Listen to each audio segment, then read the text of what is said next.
الحمد لله رب العالمين، والصلاة والسلام على نبينا محمد وعلى آله وصحبه أجمعین۔ صحابہ کرام رضی اللہ عنہم کے متعلق اپنے دلوں کو بغض اور کینہ سے پاک رکھنا اور اپنی زبانوں پر ان کا ذکر خیر کرنا لازمی امر ہے۔ صحابہ کرام کو برا کہنا دراصل نبی کریم صلی اللہ علیہ وسلم پر اعتراض کرنا ہے، کیونکہ آپ صلی اللہ علیہ وسلم نے انہیں بشارتیں سنائی اور انہیں امین اور ثقہ قرار دیا۔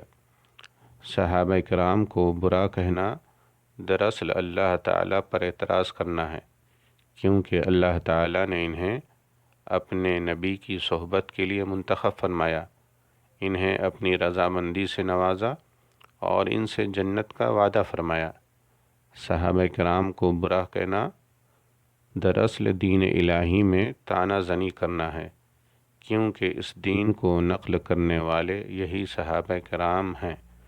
اس لیے صحابہ کرام کو برا کہنا اور سب و شتم کرنا انتہائی خطرناک امر ہے۔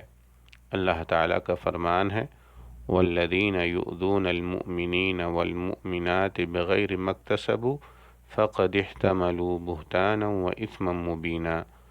جو لوگ مومن مردوں اور مومن عورتوں کو بغیر کسی جرم کے ایذا دیں، وہ بہتان اور صریح گناہ کا بوجھ اٹھاتے ہیں۔